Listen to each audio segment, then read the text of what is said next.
সারা দেশে যথাযোগ্য মর্যাদায় পালিত হচ্ছে জুলাই গণ অভ্যুত্থান দিবস। শ্রদ্ধা নিবেদন, র্যালি, আলোচনা সভা এবং জুলাই শহীদ পরিবারের সদস্য এবং জুলাই যোদ্ধাদের সংবর্ধনা সহ নানা আয়োজনে সারা দেশে পালিত হচ্ছে দিবসটি। বিস্তারিত ডেস্ক রিপোর্টে। শোভাযাত্রার মধ্য দিয়ে রংপুরে শুরু হয় জুলাই গণ অভ্যুত্থান দিবসের কর্মসূচি।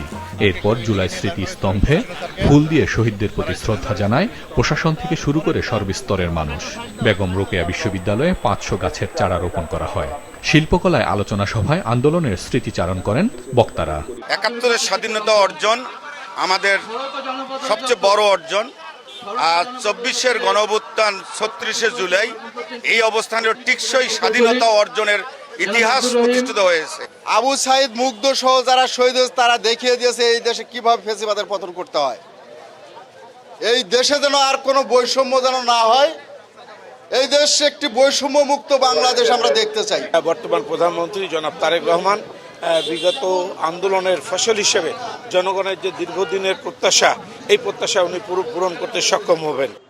বরিশাল মহানগরীর আমতলা মোড় এলাকায় জুলাই স্মৃতি স্তম্ভে শ্রদ্ধা জানান তথ্য ও সম্প্রচার মন্ত্রী জহিরুদ্দিন স্বপন সহ প্রশাসন, পুলিশ, বিভিন্ন দল ও সংগঠন।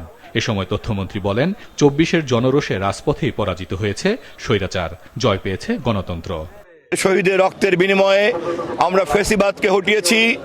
সেই শহীদের রক্তের মর্যাদা প্রতিষ্ঠা করার জন্য দেশের অর্জিত গণতন্ত্রকে আমরা প্রাতিষ্ঠানিক রূপ দেওয়ার জন্য দৃঢ় প্রতিজ্ঞ থাকব।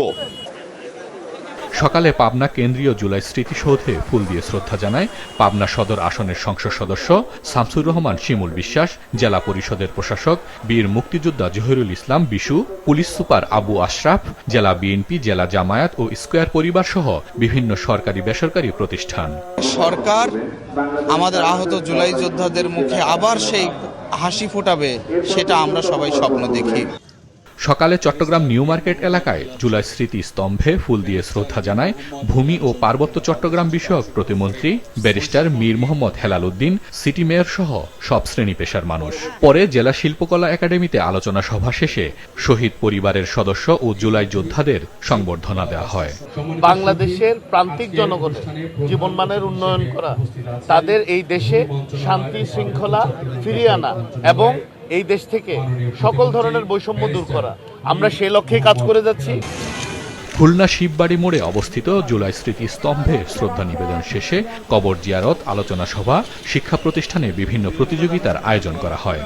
অনেক শহীদ পরিবার এখনো আশাহত, তারা যে বাংলাদেশের দেখার জন্য যে স্বপ্নের বাংলাদেশ দেখার জন্য তার সন্তানেরা শহীদ হয়েছিলেন, তারা এখনো সেটা খুঁজে পাচ্ছে না।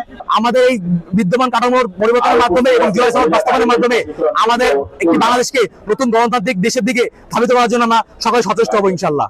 আগামীর বাংলাদেশ একটি সফল গণ অভ্যুত্থানের মধ্য দিয়ে যে জাতির যে আকাঙ্ক্ষা পূরণ হয়েছে, যে আকাঙ্ক্ষা স্বপ্ন দেখেছে, সেই আকাঙ্ক্ষা পূরণকে সামনে নিয়ে আমাদের নেতা তারেক রহমান যে যাত্রা শুরু করেছে, সেই যাত্রা ইনশাআল্লাহ সফল হবে।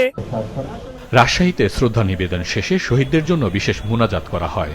এ সময় উপস্থিত ছিলেন ভূমিমন্ত্রী মিজানুর রহমান মিনু, শহীদ পরিবারের সদস্য সহ সর্বস্তরের মানুষ। পরে আলোচনা সভা ও জুলাই আন্দোলনের চিত্র প্রদর্শনীর আয়োজন করা হয়। আমরা যে স্বপ্ন দেখছি আগামীর বাংলাদেশের, সেই বাংলাদেশটা যেন সুন্দর এবং সবার জন্য এবং সার্বজনীন বাংলাদেশ হয়। প্রত্যেকটা আন্দোলনকারী সন্তানেরা তাদেরকে ১৯৭১-এর মতো বীর মুক্তিযোদ্ধার মতো তাদেরকে সর্বোচ্চ সম্মান এবং সকল কিছু ভাতা প্রদান এবং চাকরির ক্ষেত্রে অগ্রাধিকার দেওয়া হবে। এদিকে জুলাই অভ্যুত্থানের স্মৃতি ধরে রাখতে এবং তরুণদের দেশপ্রেম ও সুস্থ জীবনচর্চায় উদ্বুদ্ধ করতে চাঁদপুরে অনুষ্ঠিত হয়েছে জুলাই ম্যারাথন। এদিকে অন্যান্য জেলাতেও নানা আয়োজনে পালিত হচ্ছে জুলাই গণ অভ্যুত্থান দিবস। হাসান মেহেদী, বাঁচাঙ্গা নিউজ ডেস্ক।